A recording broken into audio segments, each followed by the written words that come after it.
Shalom saudara, selamat pagi, salam sukacita bagimu. Kembali berjumpa dalam Renungan Pagi, edisi Kamis 7 Agustus 2025. Pagi ini kita akan membaca dan merenungkan Roma pasal 9 ayat 1 sampai ayat 9. Mari kita satu dalam doa. Tuhan, selalu baru rahmat-Mu setiap hari dalam kehidupan kami. Pagi ini kami bersyukur bahwa Tuhan berkenan memberi kami kehidupan yang baru. Dan kami akan melanjutkan berbagai aktivitas kami dalam menyambut hari baru ini dan mengisinya.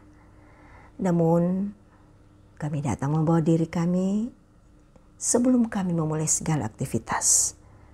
Tuhan menguatkan kami. Tuhan menjaga hati, pikiran, perkataan, dan perbuatan kami. Karena itulah ya akan kami menerima firman-Mu dan kiranya Roh Kudus menolong kami memahami kebenaran firman-Mu ini. Dalam nama Tuhan Yesus Kristus kami berdoa. Amin. Roma pasal 9 ayat 1 sampai 9. Pilihan atas Israel. Aku mengatakan kebenaran dalam Kristus. Aku tidak berdusta. Hati nuraniku turut bersaksi dalam Roh Kudus bahwa aku sangat berduka cita dan selalu bersedih hati. Bahkan aku mau terkutuk dan terpisah dari Kristus demi saudara-saudaraku, kaum sebangsaku secara jasmani. Sebab mereka adalah orang Israel. Mereka telah diangkat menjadi anak dan mereka telah menerima kemuliaan, perjanjian-perjanjian, hukum Taurat, ibadah, dan janji-janji. Mereka adalah keturunan bapa-bapa leluhur yang menurunkan Mesias secara jasmani, yang ada di atas segala sesuatu. Dialah Allah yang harus dipuji sampai selama-lamanya. Amin. Bukan berarti bahwa firman Allah telah gagal, sebab tidak semua orang yang berasal dari Israel adalah orang Israel, dan juga tidak semua yang terhitung keturunan Abraham adalah anak Abraham. Tetapi yang berasal dari Ishak yang akan disebut keturunanmu. Artinya, bukan anak-anak secara jasmani yang adalah anak-anak Allah, tetapi anak-anak perjanjian yang disebut keturunan yang benar. Sebab firman ini mengandung janji, pada waktu seperti inilah aku akan datang dan Sarah akan mempunyai seorang anak laki-laki. Amin. Umat pilihan Tuhan, Tona tonok puang matua, itulah tema kita saat ini. Saudara, setiap orang memiliki identitas. Identitas bisa berupa data diri seperti nama, tanggal lahir, jenis kelamin, agama, dan sebagainya yang bisa membantu orang mengenali kita. Identitas juga bisa berupa peran yang melekat pada diri kita. Setiap peran itu harus memperlihatkan kualitas hidup kita. Misalnya, sebagai pendeta, guru, atau sebagai orang tua.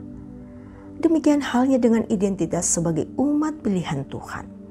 Tidak hanya sekedar status, tetapi wujud dalam seluruh aspek kehidupan.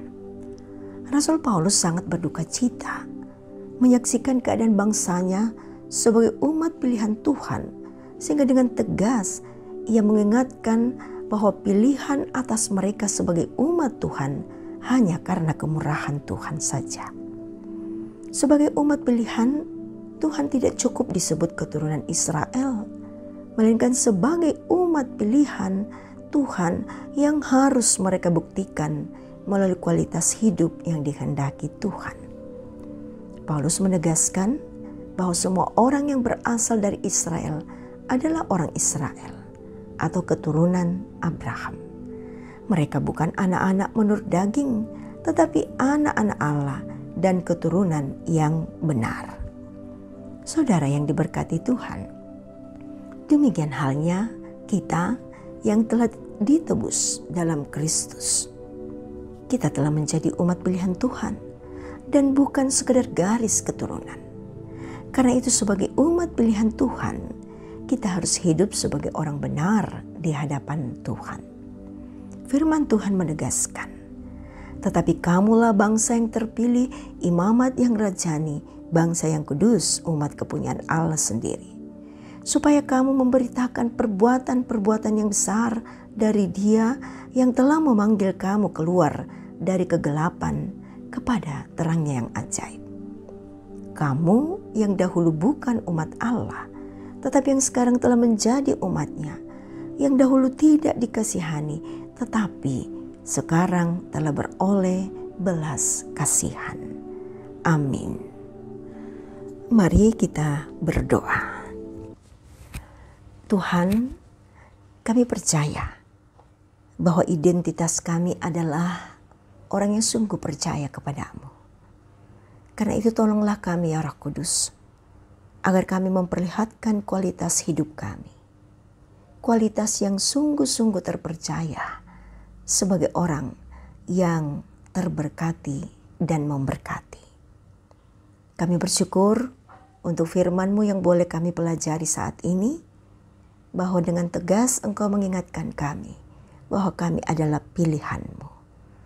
Karena itu Bapa, berkenanlah kiranya kuasa Roh Kudus menolong kami, agar hari ini sungguh-sungguh menjadi hari di mana kami boleh menampakkan kualitas kami. Dimanapun kami berkarya Tuhan, lindungilah kami, agar kami terus menyaksikan kualitas kehidupan kami.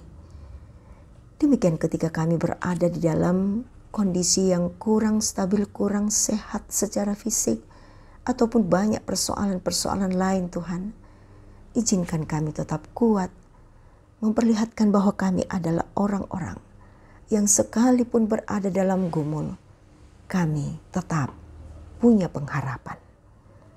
Ajar kami pula Tuhan untuk selalu bersyukur kepadamu, sehingga dalam syukur itulah kami tahu bahwa segala keberhasilan kami, segala apa yang kami miliki, hanyalah karena kemurahan Tuhan.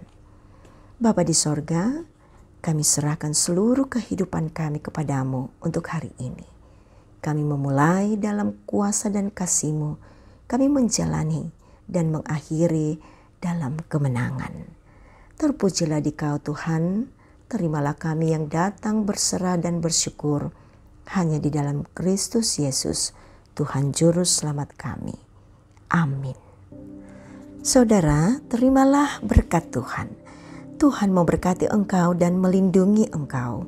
Tuhan menyinari engkau dengan wajah-Nya dan memberi engkau kasih karunia. Tuhan menghadapkan wajah-Nya kepadamu dan memberi engkau damai sejahtera. Amin. Demikian kebersamaan kita dalam renungan pagi. Tuhan memberkati kita semua.